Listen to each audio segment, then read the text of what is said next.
Fulk, also known as Fulk the Younger, was the Count of Anjou from 1109 to 1129 and the King of Jerusalem from 1131 to his death. During his reign, the Kingdom of Jerusalem reached its largest territorial extent. Biography. Count of Anjou. Fulk was born at Angers, between 1089 and 1092, the son of Count Fulk of Anjou and Bertrade de Montfort. In 1092, Bertrade deserted her husband and bigamously married King Philip I of France. He became Count of Anjou upon his father's death in 1109.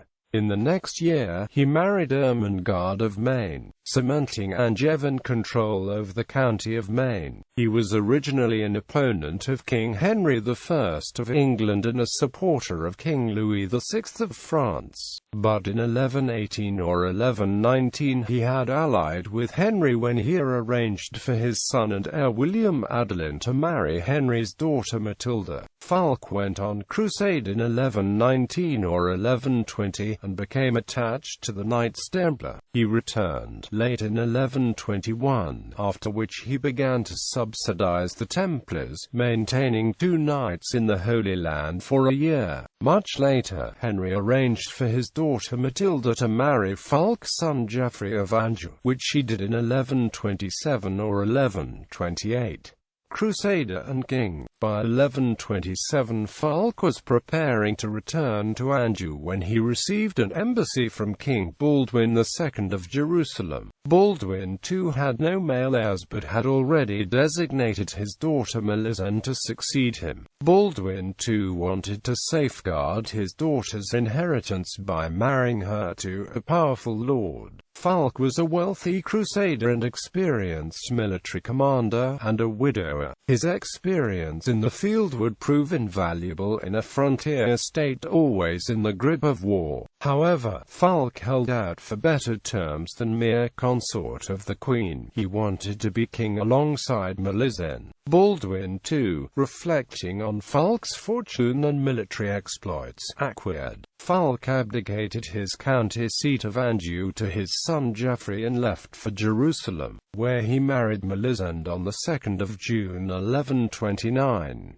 Later Baldwin II bolstered Melisende's position in the kingdom by making her sole guardian of her son by Fulk. Baldwin III, born in 1130. Fulk and Melisende became joint rulers of Jerusalem in 1131 with Baldwin II's death. For the start Fulk assumed sole control of the government, excluding Melisende altogether. He favored fellow countrymen from Anjou to the native nobility. The other Crusader states to the north feared that Fulk would attempt to impose the suzerainty of Jerusalem over them, as Baldwin II had done. But as Fulk was far less powerful than his deceased father-in-law, the northern states rejected his authority. Melisende's sister Alice of Antioch, exiled from the principality by Baldwin II, took control of Antioch once more after the death of her father. She allied with Pons of Tripoli and Jocelyn II of Edessa to prevent Fulk from marching north in 1132. Fulk and Pons fought a brief battle before peace was made and Alice was exiled again. In Jerusalem as well, Fulk was resented by the second generation of Jerusalem Christians who had grown up there since the First Crusade. These natives focused on Melisende's cousin, the popular Hugh II of Le Pousset, Count of Jaffa, who was devotedly loyal to the Queen. Fulk saw Hugh as a rival, and it did not help matters when Hugh's own stepson accused him of disloyalty. In 1134, in order to expose Hugh, Fulk accused him of infidelity with Melisende.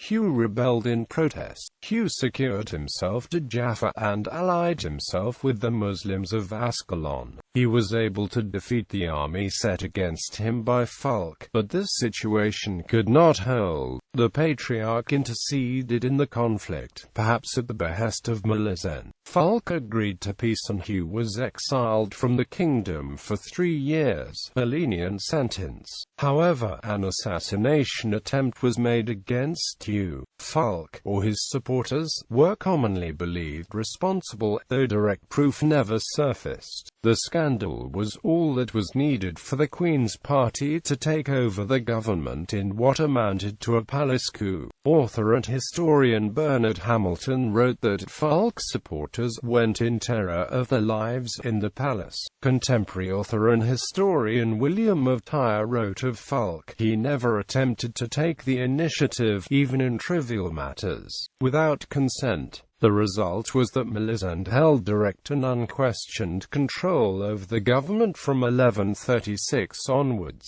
Sometime before 1136 Fulk reconciled with his wife, and a second son, Amalric, was born. Securing the borders. Jerusalem's northern border was of great concern. Fulk had been appointed regent of the Principality of Antioch by Baldwin II. As regent he had Raymond of Poitou marry the infant Constance of Antioch, daughter of Bohemond II and Alice of Antioch, and niece to Melisende. However, the greatest concern during Fulk's reign was the rise of Atabeg Zengi of Mosul. In 1137 Fulk was defeated in battle near Bahrain but allied with Mu'in ad-Din Unur, the vizier of Damascus. Damascus was also threatened by Zengi. Fulk captured the fort of Banyas to the north of Lake Tiberias and thus secured the northern frontier. Fulk also strengthened the kingdom's southern border. His butler Paganus built the fortress of Gerik to the east of the Dead Sea, and to help give the kingdom access to the Red Sea. Fulk had Blanchegard, Ibolan, and other forts built in the southwest to overpower the Egyptian fortress at Ascalon. This city was a base from which the Egyptian Fatimids launched frequent raids on the Kingdom of Jerusalem, and Fulk sought to neutralize this threat. In 1137 and 1142, Byzantine Emperor John II Comnenus arrived in Syria attempting to impose Byzantine control over the Crusader states. John's intention of making a pilgrimage, accompanied by his impressive army, to Jerusalem alarmed Fulk, who wrote to John pointing out that his kingdom was poor and could not support the passage of a large army. This lukewarm response dissuaded John from carrying through his intention, and he postponed his pilgrimage. John died before he could make good his proposed journey to Jerusalem. Death in 1143, while the king and queen were on holiday in Acre. Fulk was killed in a hunting accident. His horse stumbled, fell, and Fulk's skull was crushed by the saddle, and his brains gushed forth from both ears and nostrils. As William of Tyre describes, he was carried back to Acre, where he lay unconscious for 3 days before he died. He was buried in the Church of the Holy Sepulchre in Jerusalem. Though the marriage started in conflict, Melisende mourned for him privately as well as publicly. Fulk was survived by his son Geoffrey of Anjou by his first wife, and Baldwin III and Amalric I by Melisende. Legacy. Depictions. According to William, Fulk was a ruddy man, like David, faithful and gentle, affable and kind, an experienced warrior full of patience and wisdom in military affairs. His chief fault was an inability to remember names and faces. William of Tyre described Fulk as a capable soldier and able politician, but observed that Fulk did not adequately attend to the defense of the Crusader states to the north. Ibn al-Qalanisi says that he was not sound in his judgment, nor was he successful in his administration. The Zenids continued the march on the Crusader states, culminating in the fall of the county of Edessa in 1144, which led to the Second Crusade. Family. In 1110, Fulk married Ermengarde of Maine, the daughter of Elias I of Maine. The four children were Geoffrey of Anjou (1113–1151), father of Henry II of England; Sibylla of Anjou, married in 1123; William Clito, married in 1134; Thierry, Count of Flanders; Matilda d'Anjou, married William Adelin. After his death in the White Ship disaster of 1120, she became a nun and later abbess of Fontevraud, Alias II of Maine. His second wife was Melisende, Queen of Jerusalem; Baldwin III of Jerusalem; Amalric I of Jerusalem. Historical fiction. Judith Tarr, Queen of Swords, a forged book, published by Tom Doherty LLC.